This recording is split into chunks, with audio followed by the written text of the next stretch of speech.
nueva cátedra Moles Cauvet, correspondiente al mes de eh, agosto, y además con un invitado de lujo, como lo estábamos comentando ahorita, así que muy contento, pues de verdad tenerlos aquí de nuevo, como todos los meses, el primer miércoles de cada mes, reunidos para conversar sobre algún tema de interés actual o permanente en materia de derecho público, ya sea derecho constitucional, derecho administrativo, internacional público o finanzas públicas.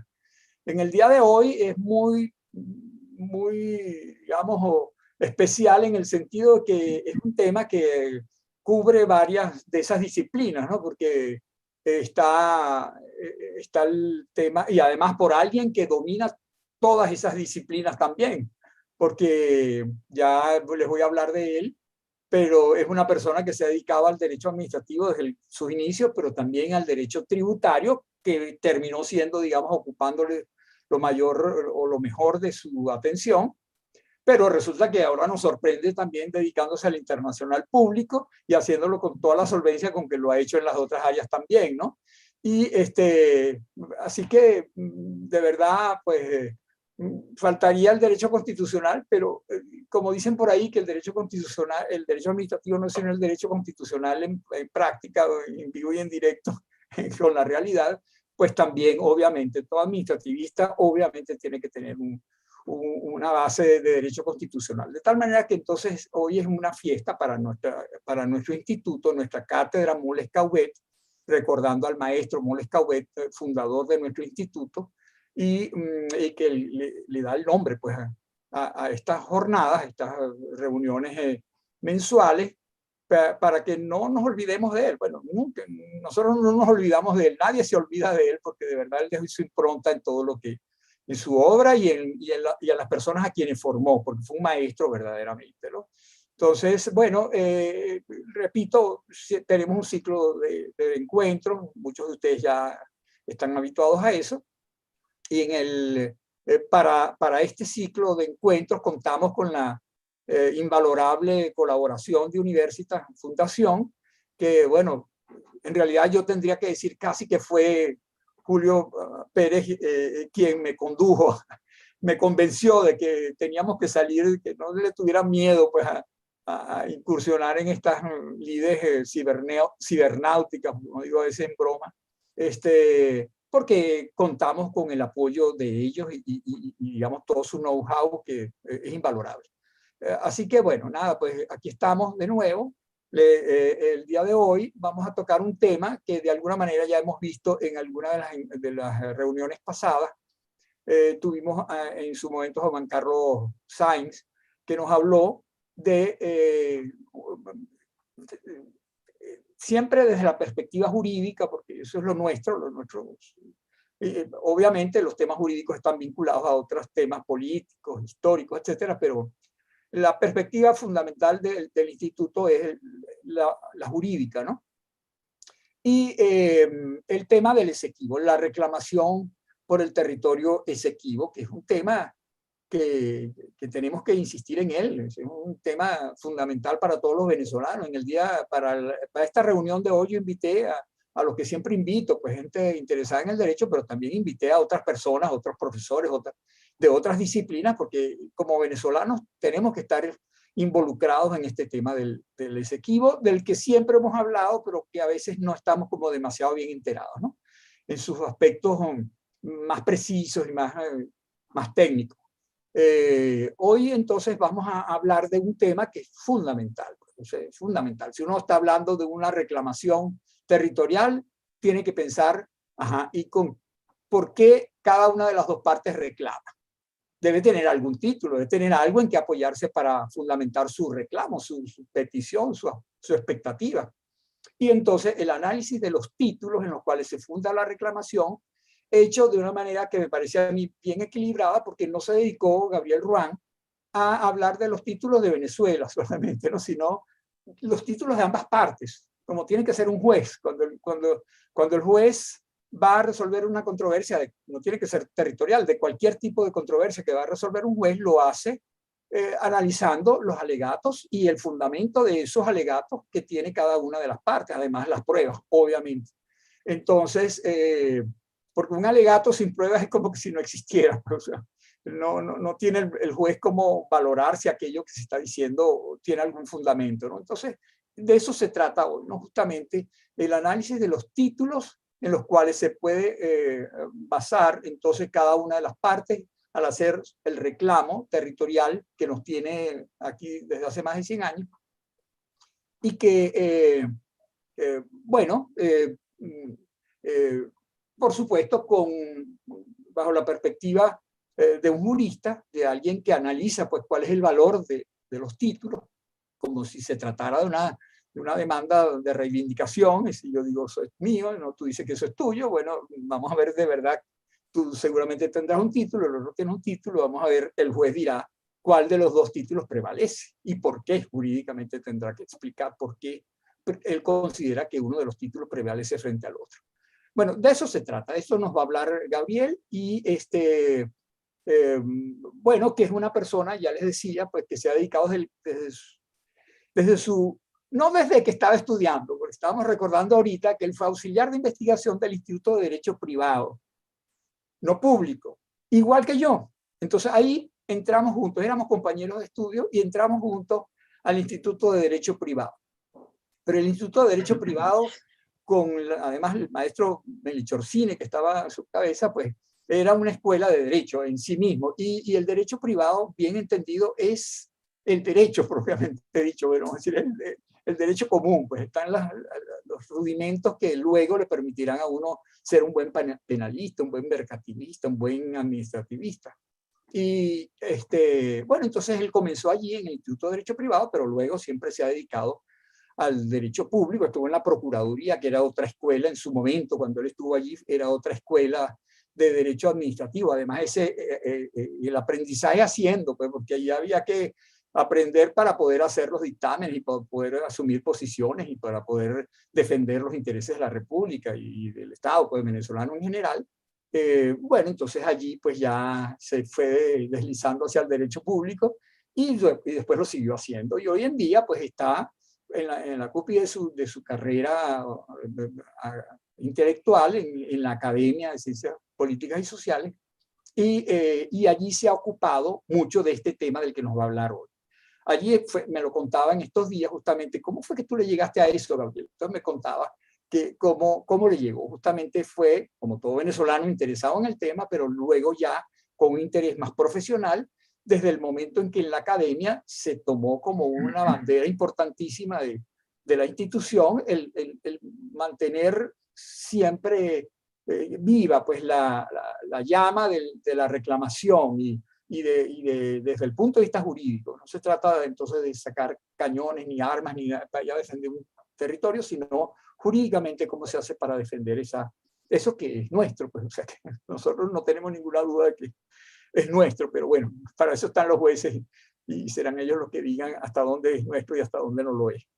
Bueno, para oír sobre esto, una voz muy calificada, tendremos entonces a Gabriel Roan Santos, quien nos va a hablar entonces de los títulos jurídicos sobre la reclamación, con una especial referencia a uno de esos títulos.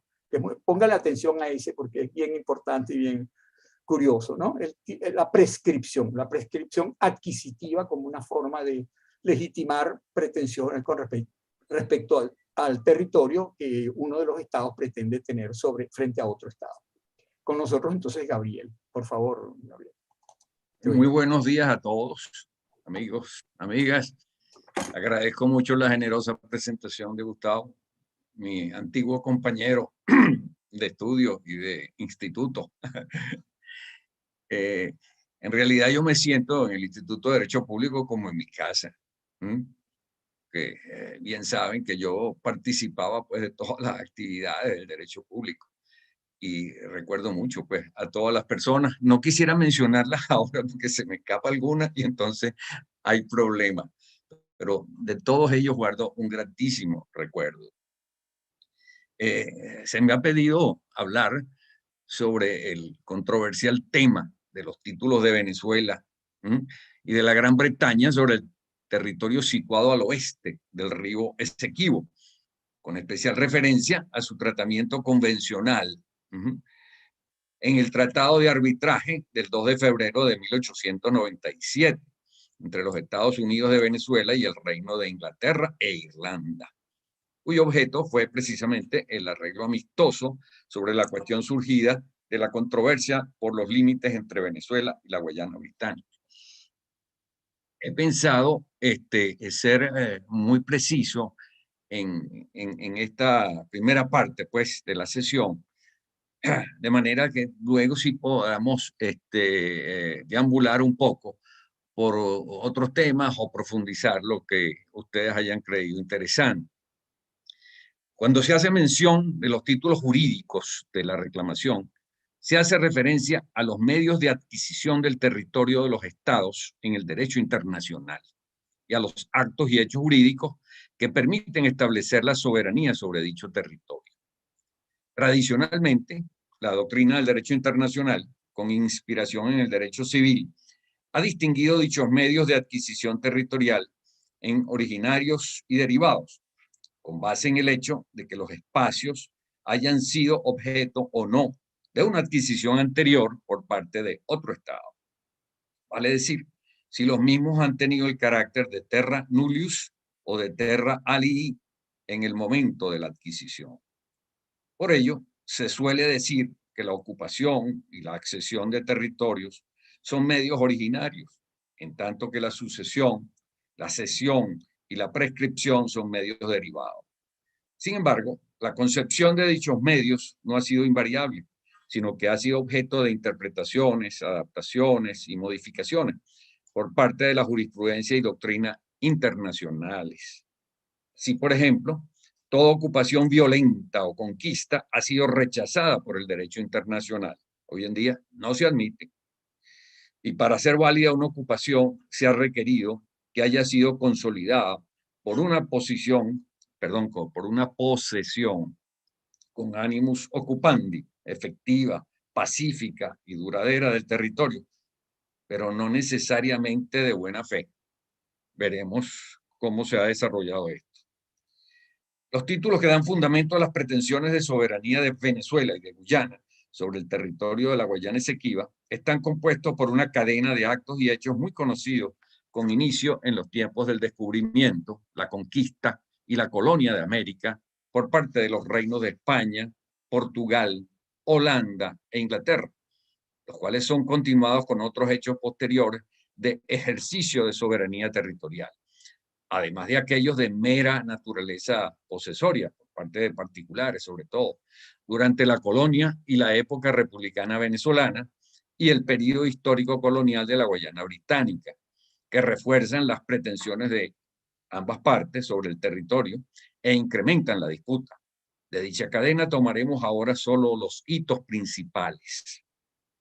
Por parte de Venezuela, como sucesora de España en la soberanía territorial, se destacan sucesivamente la bula del Papa Alejandro VI del año 1493, llamada Intercetera, que dividió la América del Sur entre España y Portugal, a partir de los descubrimientos realizados por ambas potencias europeas católicas, reconocedoras de la autoridad papal, mediante el trazado de un meridiano entre polo y polo, que pasaba a 100 leguas de las islas de Cabo Verde en África, constituyendo la llamada línea alejandrina, el cual fue ajustado hacia el oeste hasta 370 leguas por el Tratado de Tordesillas entre España y Portugal, el 7 de junio del año siguiente, luego de una oportuna y efectiva negociación.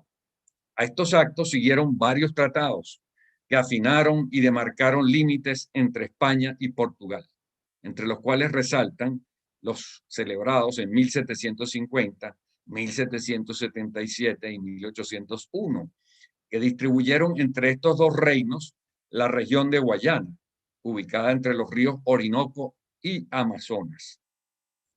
A estos hitos originales se agrega la creación de la Capitanía General de Venezuela, mediante Real Cédula de Carlos III, rey de España, en fecha 8 de septiembre de 1777, que segregó y unificó definitivamente el territorio propiamente venezolano entre las posesiones de España en América, incluyendo a la provincia de Guayana en su territorio, a la cual siguieron con la independencia la Constitución Federal de Venezuela de 1811, que fijó como territorio de la nueva república el de esa Capitanía General, la Constitución de la República de Colombia de 1821, que integró ese territorio al de la Nueva Granada, conservando sus entidades respectivas, y finalmente la Constitución del Estado de Venezuela en 1830, que asentó la sucesión en la soberanía sobre el territorio de la Capitanía General.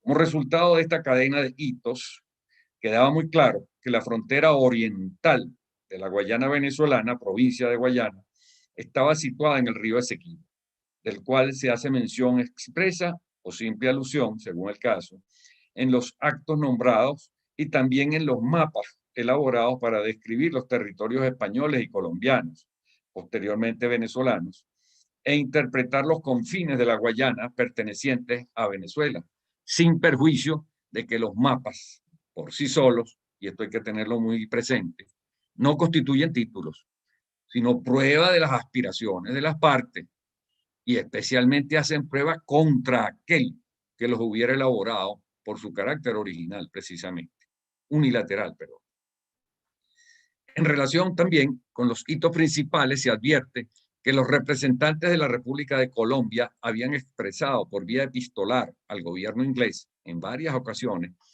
que la frontera de Colombia con la Guayana británica estaba sobre el margen izquierdo del río Esequibo, sin que hubiera habido protesta de ese gobierno en la ocasión.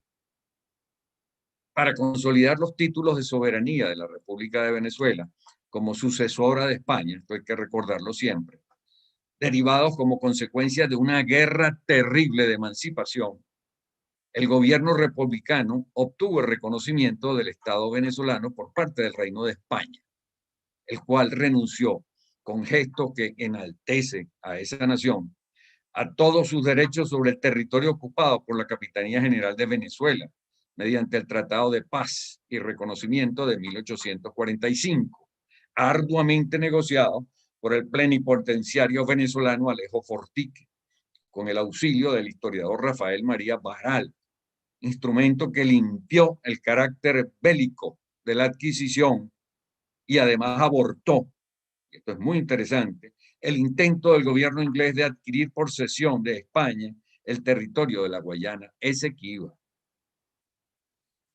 Por el otro lado, años después del descubrimiento y toma de posesión de la Guayana por los reinos de España y Portugal, iniciaron las incursiones usualmente violentas de los holandeses en la costa atlántica guyanesa, y más tarde ocurrirían las guerras de las Provincias Unidas de los Países Bajos contra España para obtener su independencia del Reino de España, las cuales culminaron con el Tratado de Paz de Münster o Münster-Westfalia, celebrado en 1648, mediante el cual España cedió a Holanda el territorio de los establecimientos holandeses de Berbice, Demerara, Surinam y Esequibo, situados en la costa atlántica de la Guayana, que constituye el título original de soberanía territorial de Holanda sobre esas posesiones, surgidas inicialmente, de hecho, como hemos visto.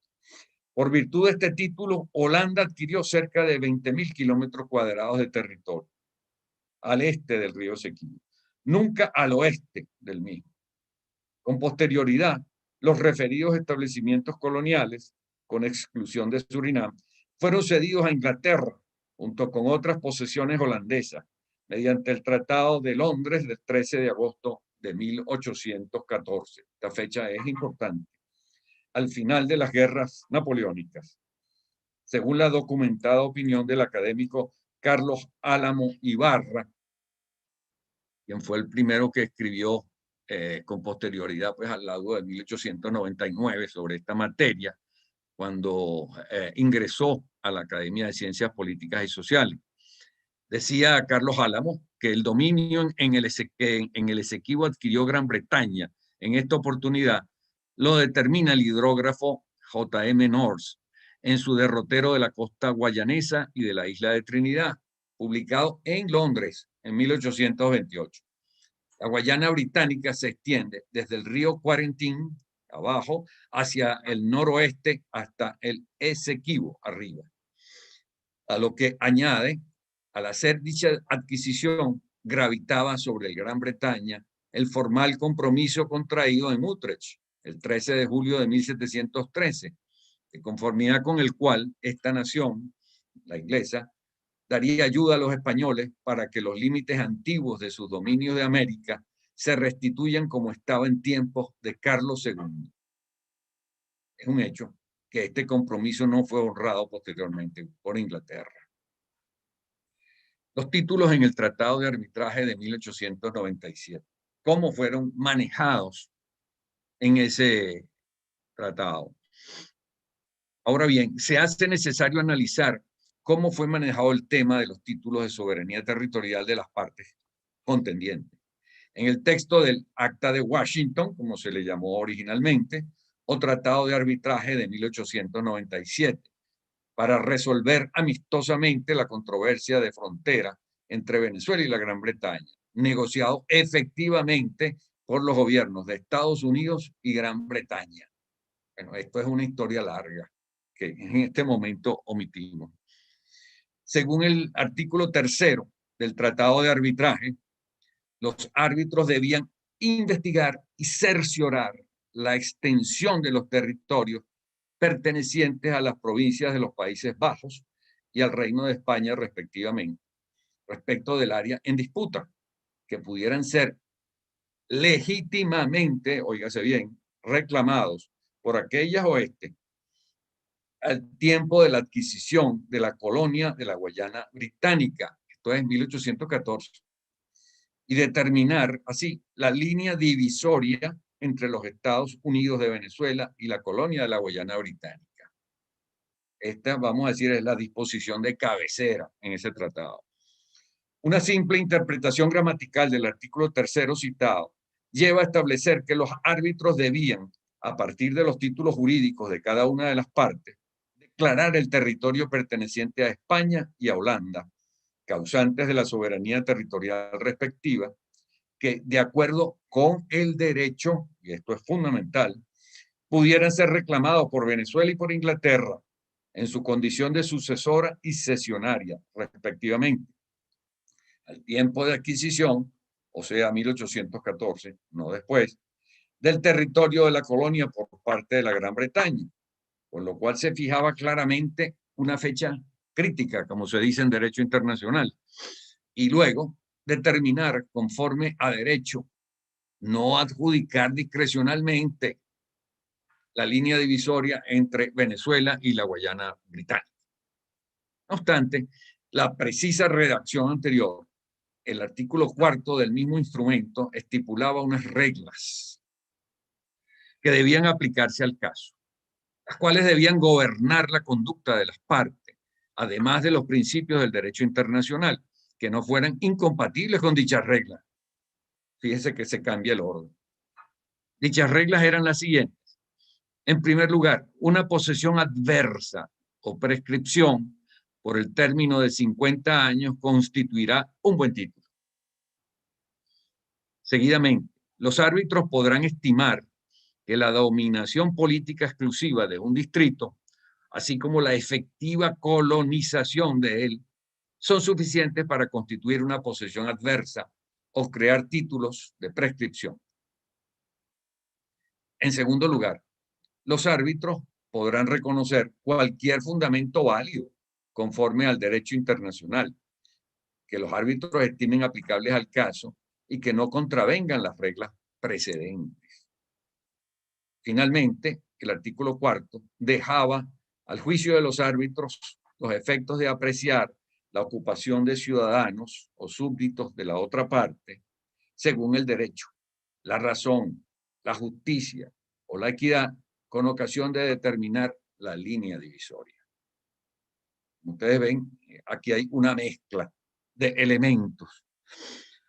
Esta redacción del artículo 4, que provenía de una mano y de un propósito diferente, Fue rechazada desde que se conoció por el gobierno venezolano, pero negociada y aceptada por el gobierno norteamericano, como condición impuesta por el gobierno inglés, indispensable para celebrar el Tratado de Arbitraje de 1897, llamado por algunos anglo-norteamericano. O sea, se asumía que Venezuela no había sido parte determinante en ese acuerdo.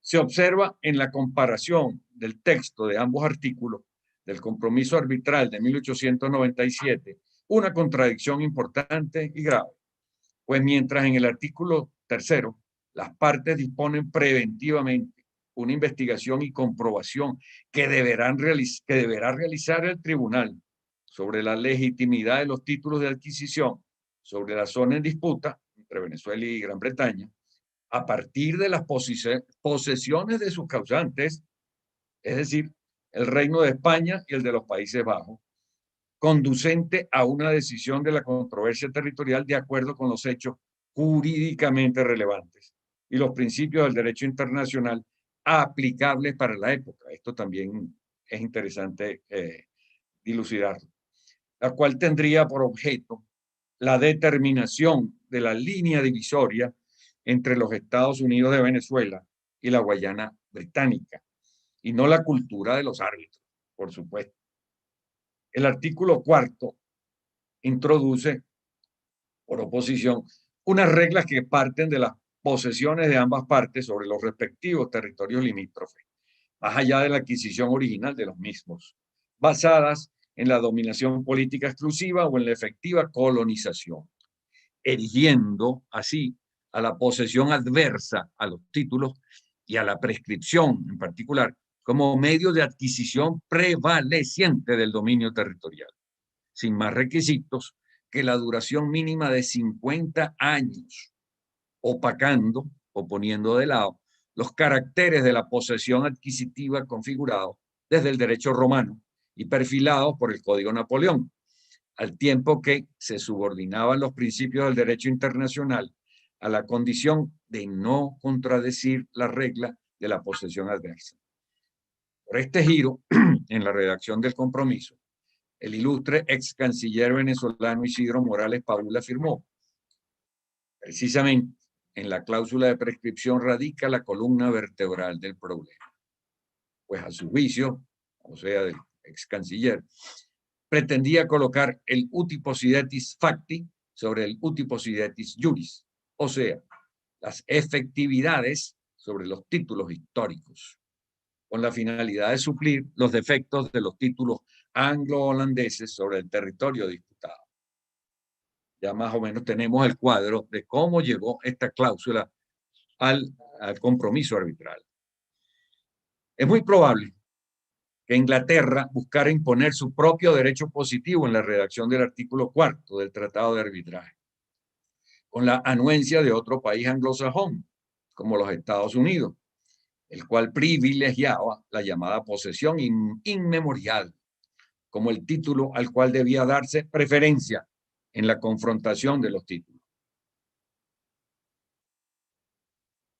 Para lo cual debería haberse exigido una posesión centenaria, no la menor y acomodaticia posesión cincuentenaria, como ha opinado el académico Héctor Faúndez en su obra sobre esta controversia, lo cual revela además la intención de imponer una prescripción ad hoc en la redacción del tratado, hecha a la medida de las necesidades imperiales británicas, como afirmó el doctor Pedro J. Lara Peña en el año 1981.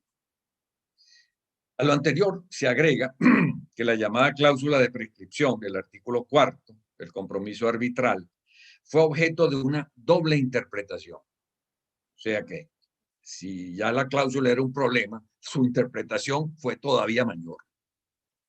Una, la que fue negociada en secreto entre el secretario de Estado Richard Olney y el gobierno inglés. Y la otra, la que fue informada al gobierno de Venezuela por el señor Olney a través de intermediarios. El doctor Isidro Morales Paúl resumió el entuerto relativo a la interpretación no escrita de la cláusula de prescripción así: El texto del compromiso arbitral y especialmente la cláusula relativa a la prescripción fue explicada e interpretada en forma diferente a Gran Bretaña y a Venezuela por el secretario de Estado Olney. Venezuela interpretaba la cláusula como no aplicable entre 1814, fecha crítica, y la fecha del Tratado de Arbitraje, 1897. En tanto que Gran Bretaña la consideraba aplicable inmediatamente antes de 1897, fecha del compromiso arbitral, o sea que no prestaba ninguna atención a la fecha crítica convenida. De manera que Venezuela no se enteró realmente del veneno oculto que contenía la cláusula en cuestión, conocida y rechazada, pero solo en su forma expresa. En opinión del mismo doctor Morales Paul, este hecho debía ser calificado, palabras duras, como falsa atestación sobre el contenido y alcance de la cláusula de prescripción por parte del secretario de Estado norteamericano Olney.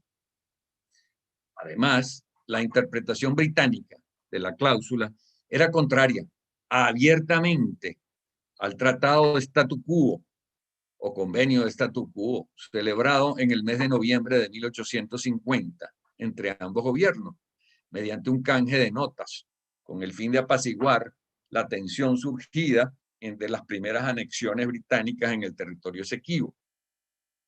Esto fue en la década de 1840 en adelante. Según el modus vivendi allí establecido, los gobiernos de Venezuela y la Gran Bretaña se comprometían a abstenerse de agresiones y usurpaciones en el territorio en disputa y se privaba de efecto las que se hubieran hecho o se hicieran hasta la solución definitiva del conflicto. Es de advertir que este instrumento fue omitido tanto en el Tratado de Arbitraje de 1897 como en el laudo de 1899 sobre el caso. Y hay cartas cruzadas entre los ingleses y los norteamericanos que explican esta omisión. Se debe anotar que la aplicación de la institución de la prescripción adquisitiva entre estados no ha sido unánime, ni en la doctrina ni en la jurisprudencia del derecho internacional. En realidad se ha venido construyendo en una forma jurisprudencial. Según la opinión del conocido autor francés Charles Rousseau, cito, la doctrina se halla dividida, ya que los autores de inspiración positivista suelen rechazar la extensión a las relaciones internacionales de esta institución, lo que por el contrario es preconizado por quienes se muestran partidarios de la transposición por analogía al derecho de gentes de los conceptos del derecho privado. La jurisprudencia del derecho internacional se inclina a admitir la prescripción en dos casos. Así lo sostenía Rousseau.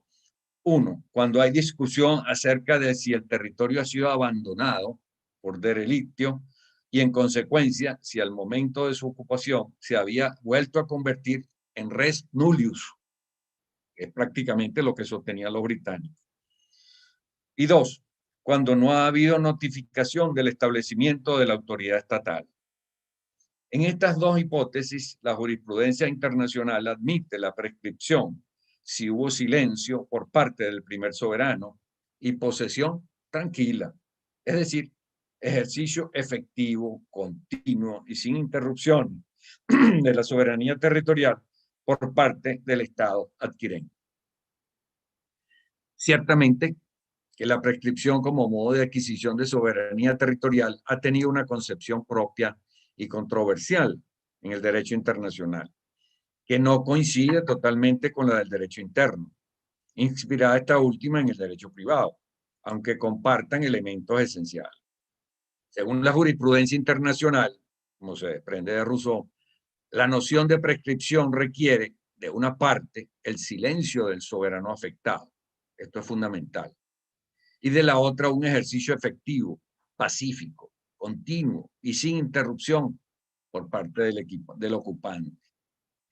Nótese que la doctrina del derecho internacional no exige la buena fe en la posesión, ni se menciona, simplemente que no sea violenta. Pero en el caso de la controversia entre Venezuela y la Gran Bretaña por el Esequibo, según opinión de nuestro colega Faúndez, no ha habido de parte de Venezuela ni silencio ni asentimiento. Y en el caso de Inglaterra, esta habría tenido que haber probado, demostrado, el ejercicio efectivo e ininterrumpido respecto de un territorio abandonado, de relictio o res nullius, hechos que no sucedieron.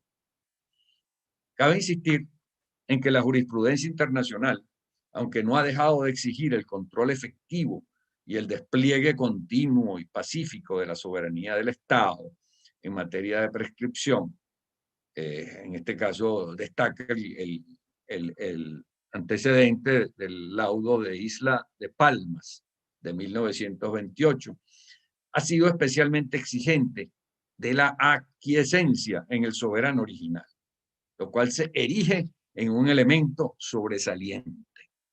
Si te dejas, pasa. Las particularidades de la prescripción en el derecho internacional han llevado a sostener que la esencia de la prescripción, y creo que este criterio es sumamente importante, se los recomiendo especialmente, que la esencia de la prescripción es la remoción de defectos de un título imperfecto, derivado de la usurpación de otro soberano, y que se puede corregir con el consentimiento o la aquiescencia del anterior soberano. O sea, fíjense que aquí lo que se plantea es una prescripción como modo de perfeccionar tu ilícita posesión de un territorio. Como ha expresado el autor Ian Brownlee, citado por el profesor Faúndez. Por cierto, el profesor Faúndez ha dicho que este fue su profesor en Inglaterra. Pero este concepto ciertamente no podía funcionar con respecto a las usurpaciones holandesas y británicas al oeste del río Esequibo, porque las autoridades venezolanas nunca prestaron aquiescencia frente a ellas. Esto es una falacia que existe por allí. Antes del laudo de 1899 y después del referido laudo tampoco. La aparente pasividad se debió a la amenaza de invasión anglo-holandesa alemana en caso de desacato de la híbrida decisión, que tenía también el apoyo de la potencia protectora americana, no lo olviden. En todo caso, la doctrina nacional ha considerado que la firma del Acuerdo de Ginebra de 1966 renovó la vigencia de la reclamación y eliminó la posibilidad de la aquiescencia venezolana, a pesar de todo lo que haya sucedido después. Omisión de los títulos jurídicos. Cabe comentar ahora qué hizo el Tribunal de Arbitraje con ocasión de la redacción del laudo de 1899, en relación con los títulos de soberanía invocados por ambas partes en el litigio, antes mencionado. El laudo de París expresa que el tribunal ha examinado imparcialmente, se llenaba la boca con este calificativo, los argumentos de las partes y que ha investigado y se ha cerciorado de la extensión legítima de los territorios pertenecientes al Reino de España y a las Provincias Unidas de los Países Bajos, al tiempo de la adquisición por la Gran Bretaña de la Guayana Británica, pero no expresa en modo alguno el resultado de esta tarea. No interpreta los títulos, no establece la extensión de los territorios respectivos, ni cómo lo hicieron, ni cómo esa extensión debe ser tomada en cuenta para determinar la línea divisoria entre los Estados Unidos de Venezuela y la colonia de la Guayana Británica, como lo exigía el título tercero del compromiso arbitral. No era suficiente que el laudo dijera que los títulos fueron examinados. Era indispensable que citara los títulos y juzgara expresamente su valor para que pudieran considerarse motivados el laudo y cumplido el artículo tercero. Nada dice el laudo acerca de cuáles territorios fueron adquiridos por sucesión, por cesión o por prescripción, lo cual era indispensable también para dar cumplimiento al artículo 3º del compromiso arbitral y motivar la determinación de la frontera. En cuanto a la aplicación de la cláusula de prescripción prevista en el artículo 4º del tratado arbitral, nada dice el laudo. En este supuesto, era indispensable que el tribunal hubiera examinado la posesión adversa de los títulos y dijera cómo lo había hecho, las características de dicha posesión, su duración, si había o no utilizado los criterios de dominación política y colonización efectiva en relación con las áreas adquiridas supuestamente por prescripción. Era también indispensable que hubiera valorado expresamente la aplicabilidad de cualquier otro fundamento de derecho internacional que hubiera utilizado para considerar satisfecho el requisito de motivación. Tampoco lo hizo. Ninguna expresión contiene el laudo referente a la presunta ocupación de áreas por parte de ciudadanos o súbditos de cada parte.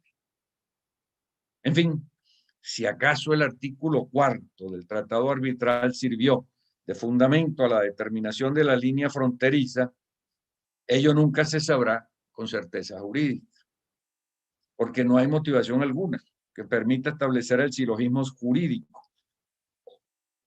o sea, el enlace entre los hechos del expediente, las reglas del arbitraje y las disposiciones del laudo.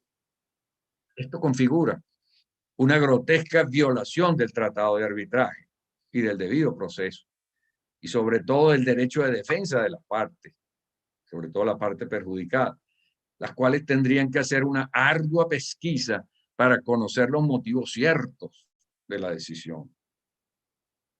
Finalmente, opinamos que el laudo arbitral de París de 1899 no delimitó la frontera entre Venezuela y la Guayana Británica de acuerdo con los títulos jurídicos que respaldaban las pretensiones de las partes, sino que simplemente adjudicó como si fuera un tribunal de equidad o un tribunal soberano, sin poder alguno para ello. La soberanía territorial sobre la zona en disputa entre ambos países, de acuerdo con un arreglo, y esto es importante, geopolítico, entre Inglaterra, Rusia y los Estados Unidos, con lo cual violó abiertamente el clausurado del Tratado de Arbitraje de 1897, que contenía la voluntad de las partes y los principios y reglas jurídicas para la solución de la controversia. Muchas gracias por su atención y quedo pues a su disposición para que conversemos sobre esto.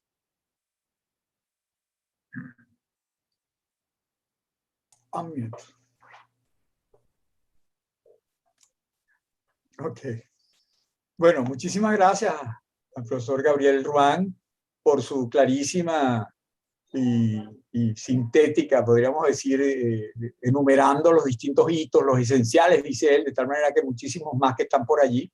Y sin embargo, él se refirió a lo que le pareció fundamental y efectivamente uno termina de oírlo y dice, su conclusión está absolutamente fundamentada por lo que nos ha venido explicando, ¿no?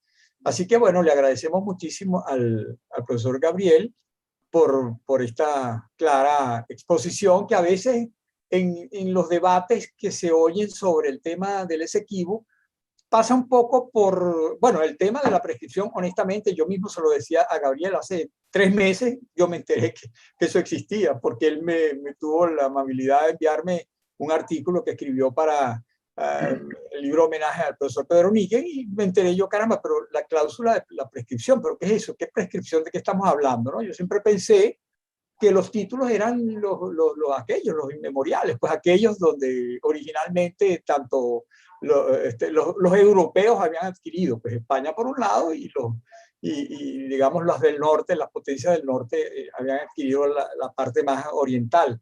Yo pensé que era esa la discusión, pero cuando uno empieza a oír hablar de esta cláusula de la prescripción, bueno, ese es un ingrediente muy importante. Y es un ingrediente que introduce un elemento fáctico, un elemento que tiene que ver con pruebas, con hechos. Y esos hechos y esas pruebas tienen que estar analizadas en el fallo. No hay sentencia que digamos, ni que fuera de mero derecho, no es que llaman eso, pues, esas sentencias que son simplemente contradicción entre dos normas, que los hechos no vienen al caso. Aquí no, aquí es fundamental los hechos posteriores, porque no digamos solamente los títulos originarios, sino pues aquellos que fueron introducidos por ese artículo cuarto del tratado arbitral, ¿no? Hay varias personas, están varios profesores que están en el evento y que están saludando. El profesor Rafael Babel te manda saludos y felicitaciones por tu conferencia, igualmente el profesor Peña Solís. Estamos aquí como si estuviéramos en la sala Molescaubet, entre profesores, pues, ¿no? Y eso pues me da muchísimo gusto, pues porque, bueno, recrea un poco lo que ahorita no podemos hacer allá en la Universidad Central.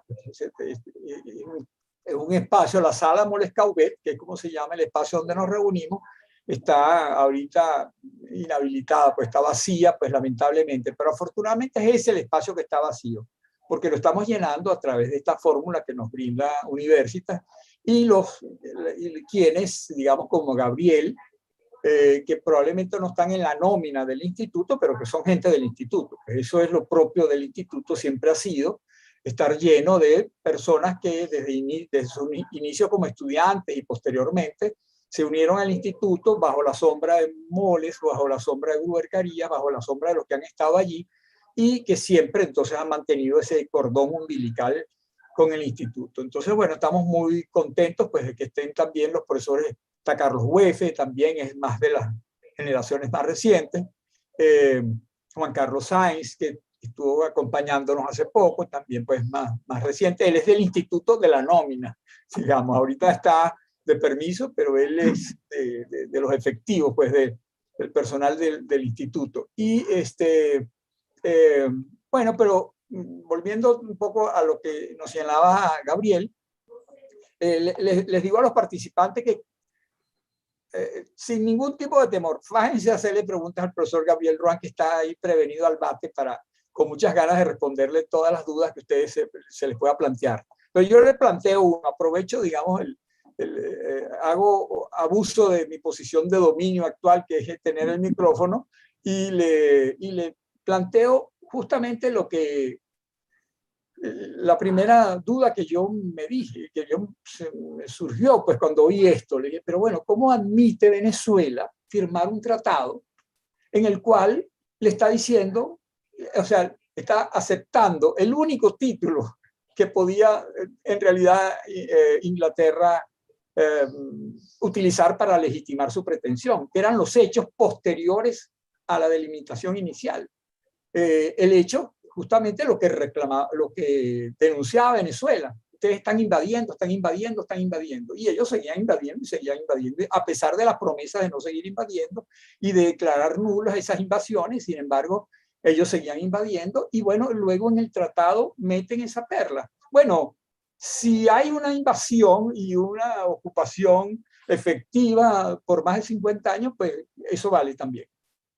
Bueno, en un tratado que estaba firmando la sentencia contra Venezuela prácticamente. Después nos damos cuenta que no están así porque hay, bueno, todos los análisis que posteriormente hace Gabriel, pero la pregunta era esa, es cierto, ¿por qué Venezuela firma?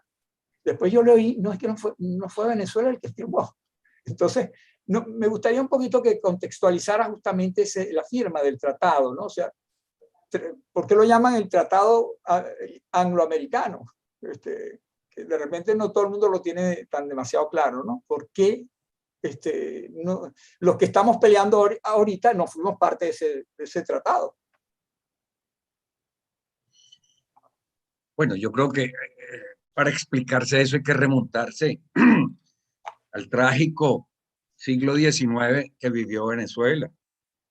Venezuela fue presa de guerras civiles constantes, con periodos de estabilidad, pero esos periodos de estabilidad eran a su vez producto, vamos a decir, del predominio de un caudillo.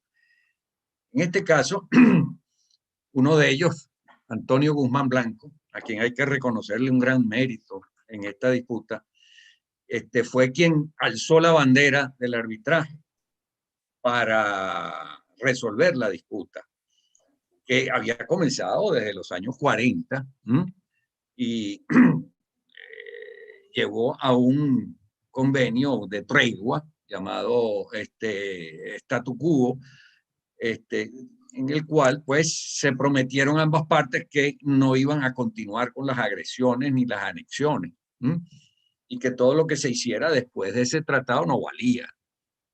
Sin embargo, en los años 80 del siglo XIX, Inglaterra, o mejor dicho, los súbditos ingleses se lanzaron pues a ocupar regiones que antes no tenían. Y eso se debió básicamente al oro del territorio yuruari, que en ese momento estaba, vamos a decir, en efervescencia. Venezuela insistió con el gobierno inglés primeramente, y el gobierno inglés rechazaba toda fórmula de arbitraje, como se la rechazó a todos los países latinoamericanos con los cuales tuvo problemas, por lo menos 10, imagínense ustedes. Entonces, en un momento dado, Guzmán Blanco, tal vez en un gesto desesperado, rompe relaciones con Inglaterra en 1887 y les envía una carta realmente durísima donde le dice todo el desastre que están haciendo en el continente. Y los ingleses entonces se prevalen de esa ofensa del gobierno venezolano para decir, no hablamos más del asunto. Olvídense de arbitraje, olvídense de negociación. Los delegados venezolanos que llegaban a Inglaterra, no los atendía la Cancillería inglesa. Simple y llanamente. Esto motivó que el propio Guzmán Blanco, que ya no era presidente, se dirigiera a los Estados Unidos y lograra entrevistarse con el presidente Cleveland. Guzmán Blanco ha sido, en el siglo XIX, creo que fue el único presidente que fue recibido por un presidente norteamericano. Allí puso Guzmán Blanco sobre el tapete el tema del arbitraje y le demostró pues a los juristas norteamericanos los títulos de que disponía Venezuela. El presidente Cleveland se mostró muy entusiasta, incluso designó una comisión de expertos para que revisaran todos los títulos venezolanos, expertos que dijeron que eran unos títulos excelentes y tal, como después lo dijo Severo Malé Prevost, quien formó parte de esa comisión.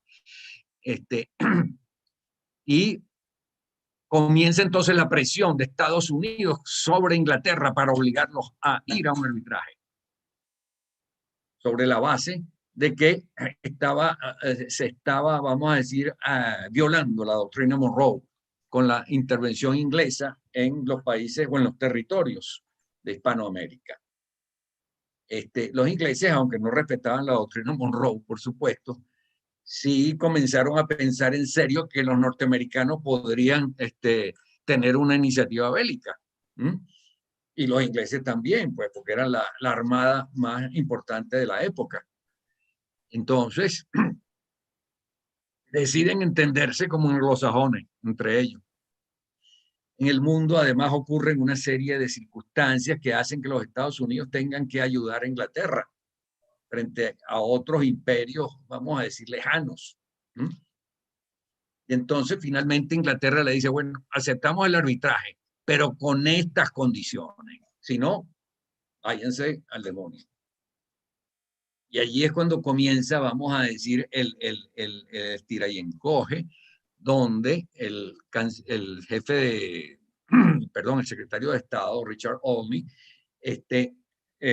negocia con el embajador británico en Estados Unidos, Julian Pauncefoot, y llegan a este proyecto de tratado que se les enseña a los venezolanos, pero se les enseñó así como para que lo vieran por encimita, ¿no? Y por supuesto levantó un polvero. En ese tratado se decía que la prescripción era de 60 años. que luego, como vieron, quedó en 50.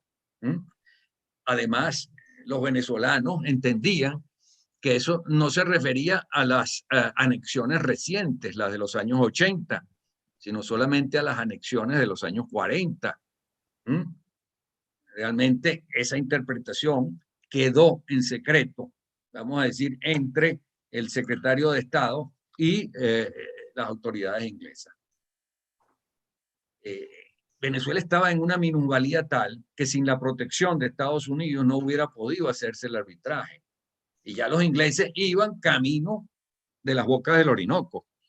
En 1887 o 89, por allí, ya la Armada inglesa amenazaba con entrar, incluso se pusieron en la puerta de las bocas del Orinoco para apoderarse de ella. Y llevar las cosas como era su proyecto hasta por lo menos hasta la mitad del trayecto del Orinoco. Y ahí fue cuando Estados Unidos entró, vamos a decir, en gara o realmente se alarmó, se puso a defender la posición venezolana, pero ese entusiasmo mermó a lo largo de las conversaciones. Como les digo, la interferencia de otros intereses, rusos, ingleses,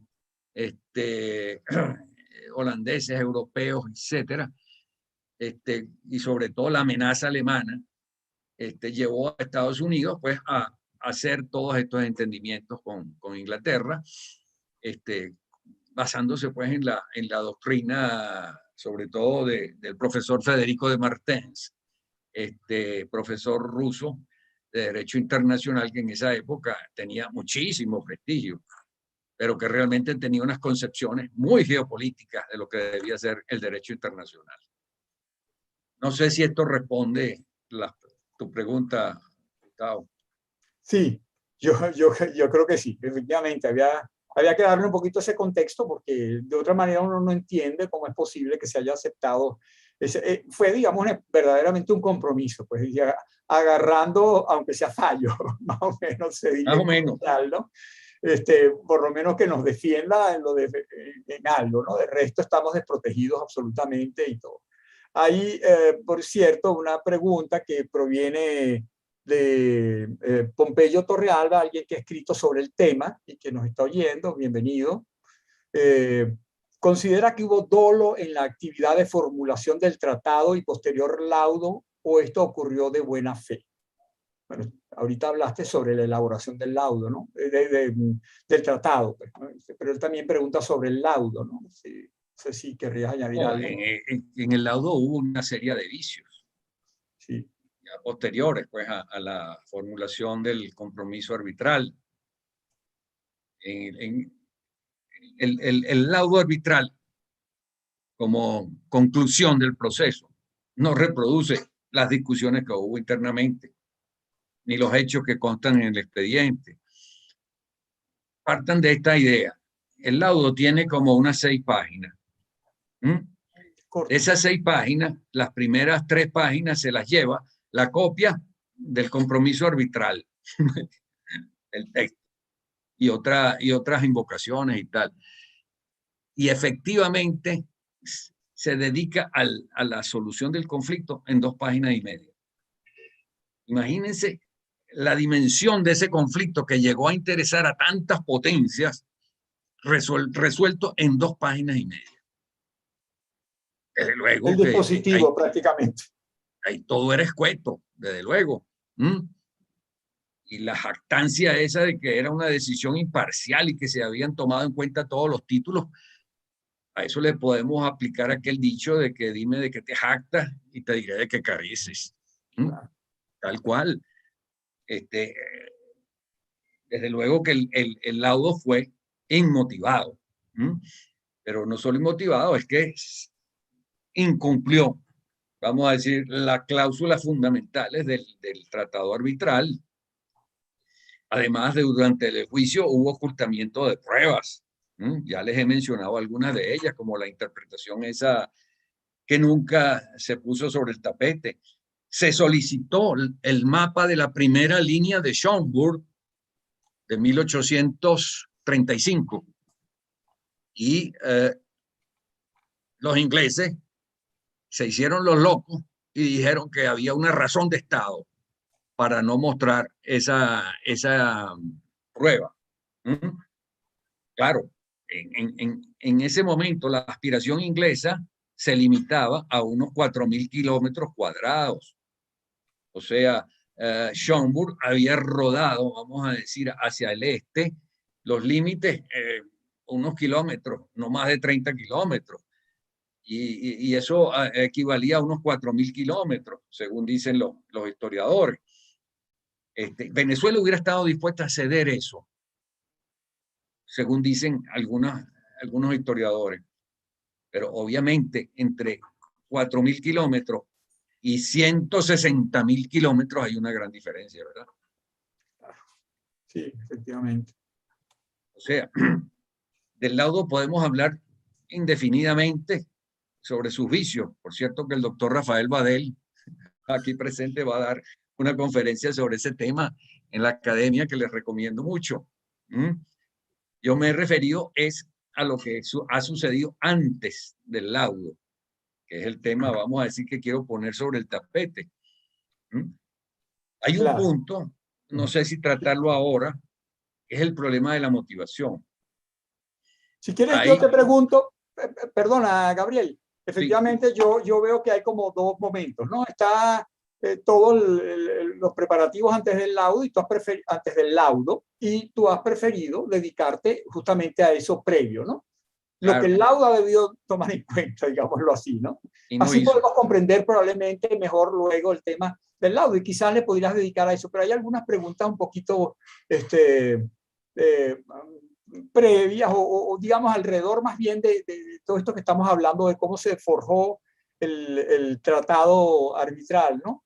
Dice, por ejemplo, bueno, hay muchos saludos de nuevo, Juan Carlos Sáenz te saluda y Tamara Adrián, y luego Tamara Adrián también se pregunta cuáles serían las consecuencias de las declaraciones de Chávez sobre la potencial prescripción, y se refiere específicamente a que cuando dijo palabras más, palabras menos, no seré yo quien me una a una pretensión imperialista contra un país amigo. Que eso tiene que ver un poco con lo que estamos hablando, es decir, el pleito ahorita se lo dejaron a los sucesores, pues podríamos decir, pero el pleito se armó en las potencias. ¿Por qué no están esas potencias en el juicio? ¿Por qué Venezuela no ha Es una buena pregunta, es una buena pregunta porque este es un problema que tuvimos con Inglaterra. Inglaterra fue la que se anexionó el territorio. Inglaterra fue la que hizo todas las trampas. Debería ser la responsable. Hasta ahora no he visto ninguna gestión del gobierno nuestro en ese sentido. Realmente a mí, bueno, es que el gobierno nuestro está en una pasividad total, todavía está deshojando la margarita, no sabe si va o no va al proceso. Pero tú decías algo interesante, caramba, decías algo muy puntual. Gracias. ¿Qué sería? Bueno, ya no vamos a acordar. Recuérdamelo, algo. Claro, porque fíjate, aquí... Disculpa. Dime. ¿Qué influencia podría tener este tema de la prescripción dentro del proceso que se lleva ante la Corte Internacional de Justicia? En realidad, la Corte Internacional fijó muy claramente su competencia temporal. Ellos dijeron que solo iban a analizar y juzgar los hechos ocurridos hasta el Acuerdo de Ginebra. Los hechos posteriores al Acuerdo de Ginebra no serían analizados. Creo que el argumento fundamental es que es el acuerdo quien les da competencia. Luego no pueden ir más allá sin la aceptación por parte de Venezuela acerca de esos hechos posteriores al Acuerdo de Ginebra. Claro. En todo caso, Chávez lo que hizo fueron declaraciones políticas, ideológicas, en fin, él no se refirió a ninguna cuestión técnica, no. Y esto quedaría fuera de la discusión del actual proceso, precisamente por esa declaración que hizo la Corte Internacional de Justicia de que no se va a referir a los hechos posteriores al Acuerdo de Ginebra. Afortunadamente. Pero los hechos anteriores, dentro de los cuales está desde luego la prescripción y la prueba de si esa prescripción se comprobó o no se comprobó, sí son materia de discusión. Y aquí es cuando los temas, vamos a decir, no solamente probatorios, sino procesales, tienen relevancia, porque nada de esto fue motivado en el cuerpo del laudo, lo cual hace muy difícil la defensa por esa circunstancia, a menos que se acepte la inmotivación como un vicio, vamos a decir, formal tan grave que excusa de referirse a todos los demás.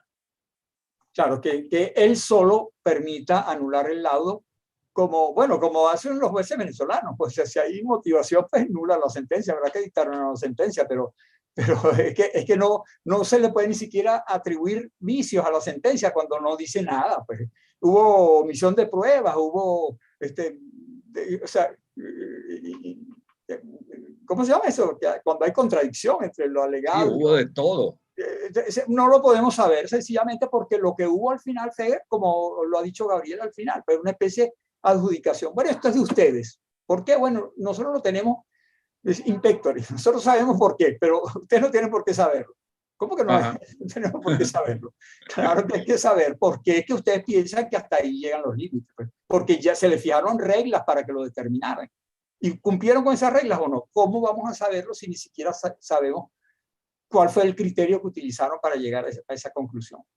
Entonces, bueno, fíjense pues cómo es interesante esto que nos está planteando el profesor Gabriel, en relación con la eventual influencia que puede tener estos hechos previos en la resolución del conflicto actual, ¿no? Hay otras preguntas por aquí que también decía el profesor Salgueiro, a quien saludamos también, por supuesto. Y yo también. Vamos a ver si lo veo, me parecía bien interesante lo que nos decía. Ah, caramba, se me desapareció el profesor Salgueiro.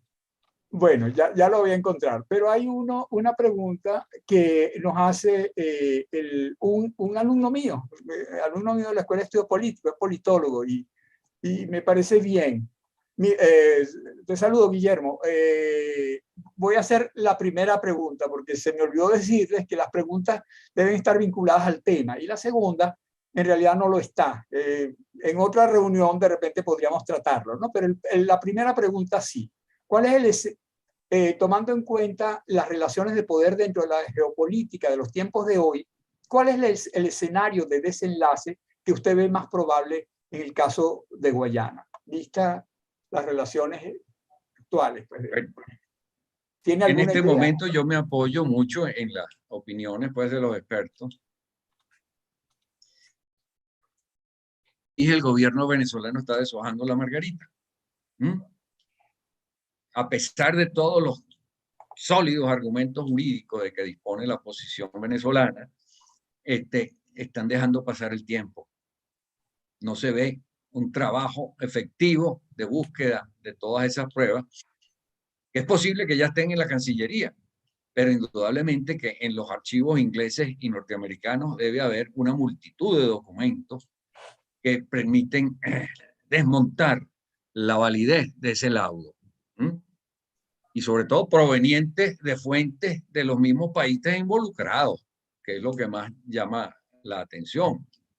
Esto yo creo que es algo que tenemos una gran lucha en la academia por convencer a las autoridades venezolanas de la necesidad de estar en ese proceso, que las consecuencias de una sentencia desfavorable, o sea, que rechace la solicitud de nulidad del laudo, bueno, vamos a decir, la solicitud de que se declare si es válido o no, como dijo Guyana, puede ser gravísima, porque es un acto jurídico de un organismo de Naciones Unidas previsto en la propia Carta de las Naciones Unidas, que para ejecutar su dispositivo tendría incluso el apoyo del Consejo de Seguridad de Naciones Unidas. O sea, estamos ante una situación realmente muy grave. Lanzarse así a una simple posición política buscando el apoyo del tercer mundo y tal, cuando el tercer mundo también está interesado en contradecir a Venezuela, como es el caso de Guyana y de los países del Caribe.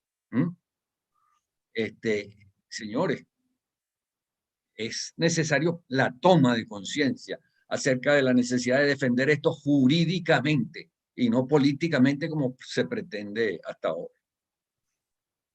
Aquí, Gabriel, aquí encontré el comentario del profesor Salgueiro, precisamente, ¿no? Que es que él lo manda por YouTube y no me había dado cuenta de eso. Ajá. Está muy bien, pero no es eso lo que se va a discutir en la Corte Internacional de Justicia, sino tan solo la validez del laudo de 1899. En consecuencia, los hechos y acuerdos previos no son materia de la discusión. Que ya pareciera Yo no una estoy de unión. acuerdo Ajá, porque el laudo tiene que corresponder al compromiso arbitral. De ahí depende su validez, ¿verdad? Y para establecer ese nexo, y esto creo que procesalmente se entiende con facilidad, hay que acudir al medio procesal de vinculación entre el laudo y la base del proceso, que es el compromiso arbitral. Entonces, el tema de la motivación es central. Si realmente ese laudo tenía que ser motivado para poder tener eficacia internacional y ganar sobre todo el valor de cosa juzgada que se le pretende atribuir. Ahí es fundamental el tema y comprendo que allí hay una polémica importante porque hay algunos que sostienen que para la época, o sea, 1897, todavía la motivación de los laudos, aún de derecho, no era un principio de derecho internacional. O sea, no le dan lo que la otra parte considera que es derecho, valor de derecho internacional consuetudinario. A esto habría que oponer que desde por lo menos el año 1871, con el acuerdo arbitral del caso Alabama, se estableció la necesidad de todas unas reglas jurídicas para discutir los laudos de derecho y concretamente la necesidad de que se expresaran las decisiones del tribunal. Y esto ha sido continuado desde aquella época por muchos laudos, aunque haya uno que otro que haya sido inmotivado. Concretamente se puede hacer excepción de los llamados laudos soberanos. Los laudos soberanos son los que se encargan, o decisiones soberanas de resolución de un conflicto entre estados, a los reyes o a los jefes de estado. En ese caso, bueno, dada la magnitud del árbitro, en ese caso se ha llegado a aceptar que esos no tendrían que ser motivados. Pero los que corresponden a un, vamos a decir, a un arbitraje de derecho, de acuerdo con las reglas establecidas, como les digo, a partir del caso Alabama, en 1871 el acuerdo, 1872 el laudo del caso Alabama, entre Inglaterra y Estados Unidos, por cierto.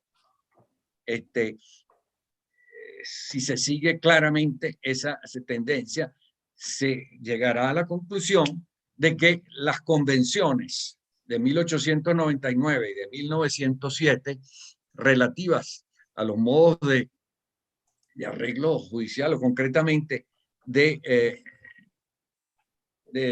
asegurar el procedimiento para los arbitrajes en derecho internacional, no fueron sino una codificación de principios que ya estaban en el derecho internacional consuetudinario.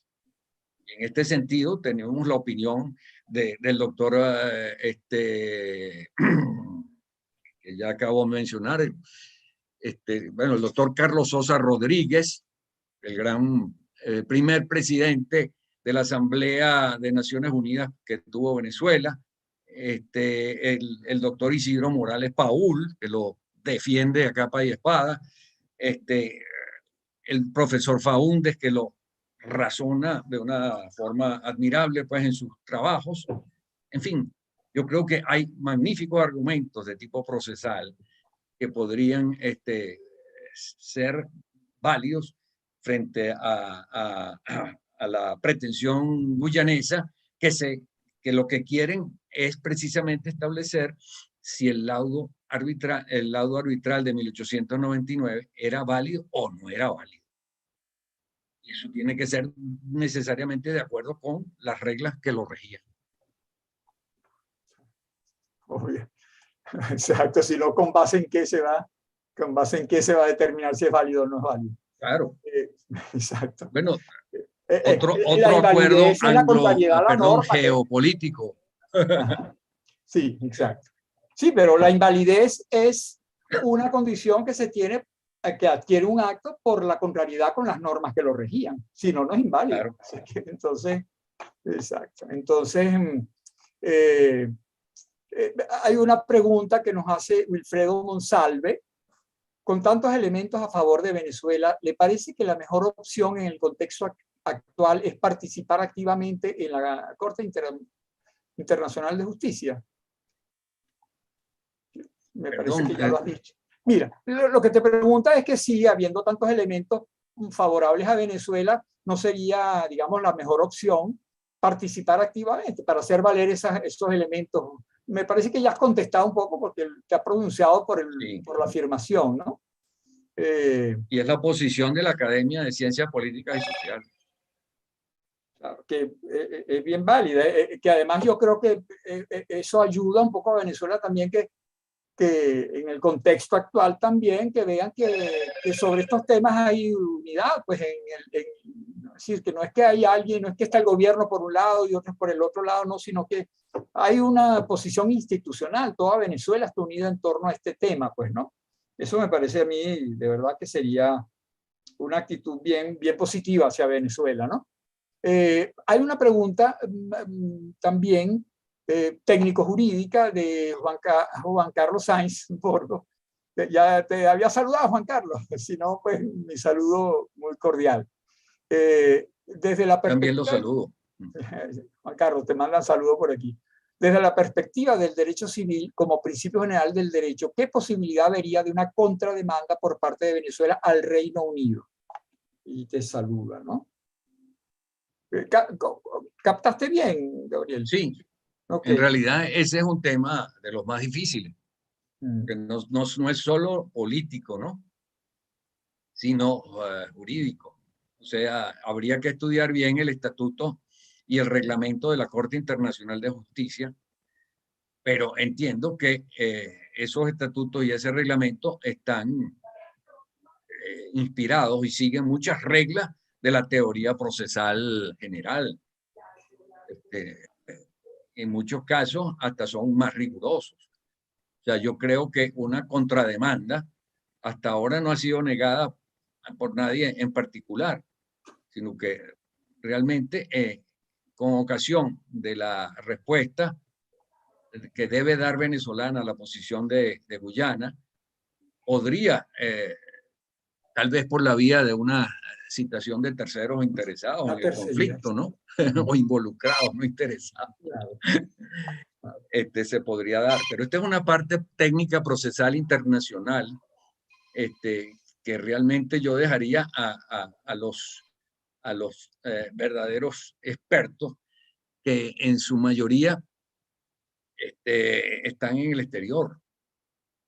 O sea, se le ha recomendado al gobierno venezolano tener la asesoría de abogados, incluso ingleses, norteamericanos, franceses, ese tipo de profesionales que dominan el medio de la Corte Internacional de Justicia, no necesariamente por su nacionalidad, sino por su autoridad científica, ¿no?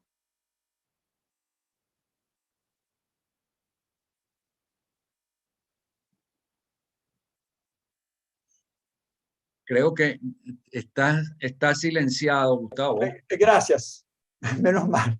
No me habían llamado la atención los amigos técnicos, pero Gabriel se dio cuenta, menos mal. Mira, Gabriel, digo yo que hay al menos dos perspectivas que hay que tomar en cuenta para eso, ¿no? Uno es la política, simplemente la imagen, diría yo, ¿no? Es decir, esa idea de que Venezuela es la imperialista frente al pobre amigo que está al lado, se cambiaría completamente si se focaliza hacia el verdadero causante de todo esto. El causante fue el imperialista. ¿Cómo nos van a llamar imperialistas a nosotros que fuimos víctimas del imperialismo, ¿no? Colocando allí en el juicio a la Gran Bretaña, pues eso formaría parte un poco de ese nuevo movimiento que hay contra los verdaderos imperialistas que durante el siglo XVIII y XIX se repartieron el mundo. Y no, bueno, desde antes, ¿no? Pero digamos en el siglo XVIII y XIX, Inglaterra, Francia, etcétera, tomaron a África y quisieron también en contra de España, que era la que había sido inicialmente, o Portugal, que había sido los primeros imperialistas, pues digámoslo de alguna manera. Entonces, bueno, yo creo que desde el punto de vista político haría un cambio, ¿no? Sí, claro. Pero Sí, está el punto de vista procesal. Desde el punto de vista procesal hay que tomar en cuenta efectivamente que, digamos, posibilidades de éxito tendría una contrademanda de acuerdo con las reglas procesales que tienen que regir pues también estos procesos, ¿no? Dice Juan Carlos, dice, eso a la luz del Acuerdo de Ginebra. Él piensa que, supongo yo que se imagina que el Acuerdo de Ginebra permitiría a lo mejor algún éxito pues a esa contrademanda. Bueno, yo creo que estamos terminando. No sé si hay alguna pregunta que se me haya escapado por allí. Yo creo que, bueno, estas como que fueron todas las que te hicieron. Bueno, hay muchas felicitaciones, pero te digamos, agradezco. preguntas, espero saludos de Maracaibo, Luis Beltrán Mavile, Tamara Adrián. Bueno, Peña Solís también te manda muchos saludos, felicitaciones. Eh, este, bueno, está también, ¿no? Luis Guerrero dice, excelente y detallada explicación, debería ser presentada en las diferentes universidades del país. Es una controversia cuyos detalles son poco conocidos por la comunidad jurídica venezolana. Eso yo lo pienso, es cierto. Y este esfuerzo me parece, te agradezco enormemente, Gabriel, porque yo sé que has estado también en otros eventos, pero bueno, accediste muy amablemente, pues apenas te dije que nos acompañaras aquí en la cátedra Moles Caubet. Yo no sé si quieres, entonces... Bueno, yo quisiera dar una información, que es que en el mes de noviembre, las jornadas Domínguez Escobar van a tener como tema principal justamente la controversia por el Esequibo. Y ahí van a estar presentes muchos expertos en derecho internacional, los varios miembros de la Academia de Ciencias Políticas y Sociales, incluso pues he sido invitado. Como les digo, en mi caso es la mística nacional que me ha llevado a profundizar en este caso, porque realmente nuestra autoestima como venezolanos depende en mucho de esta disputa. Y no solamente en la autoestima, señores, hay que pensar en las costas y sobre todo en la plataforma marina y las zonas de explotación económica. Todo eso se va a ver influenciado por, vamos a decir, la demarcación de los límites territoriales. Y ahí es donde estamos tratando también de urgir al gobierno a que participe, sobre todo por esas circunstancias. Claro, sí. Me dijo justamente tu colega académico, me mandó una invitación, me parece excelente, podemos aprovechar a decir eso, el 19, dentro de 15 días, va a haber dentro del ciclo ese que está llevando adelante la academia, va a haber un foro Sí. sobre el laudo, precisamente sobre el laudo y el testamento de Malé Prevost, ¿no? Que yo no sé si tú vas a participar ahí, Gabriel, pero en todo caso varios No, yo otras. no soy parte de ese panel, pero el panel va a ser muy, muy calificado. Y por nosotros creo que participan Rafael Badel y Carlos Ayala. No recuerdo quién es el otro, pero hay también, qué sé yo, el doctor Emilio Figueredo y Exacto. otras personas, vamos a decir, que no forman parte de la academia, ¿no? Claro, bueno, que estén pendientes, entonces los que están conectados hoy que sepan que va a haber el 19, va a haber ese evento además. Y te pregunto, las jornadas Domínguez Escobar ahora son en noviembre. Bueno, según la invitación que recibí, están pautadas para el mes de noviembre. Ah, bueno, bueno. No Ah, sé si hubo un cambio por circunstancias sí, relativas a la pandemia, a en la fin, ¿no? pandemia, claro.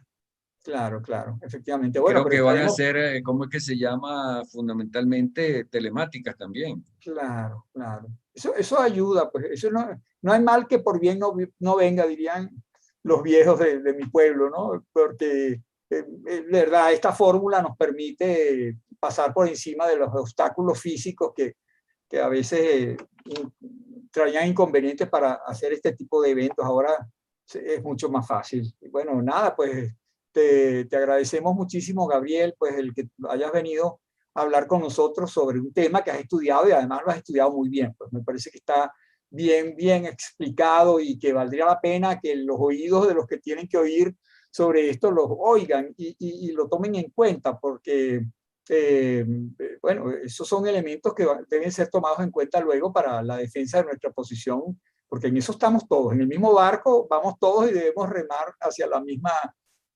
misma orilla o hacia el mismo destino, ¿no? Bueno, entonces nada, pues Gabriel, me encantó pues tenerte de nuevo en el instituto, del que nunca te has ido, porque siempre has estado allí.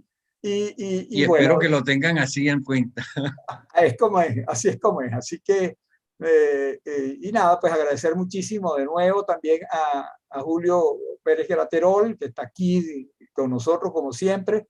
Como dice siempre, Universitas siempre está contigo. Bueno, sí, conmigo puedo decir que siempre está. Así que no es ninguna mentira la que dice Julio cuando dice eso. Y bueno, nada, pues entonces los estamos esperando para la próxima reunión de la cátedra Moles Cauvet.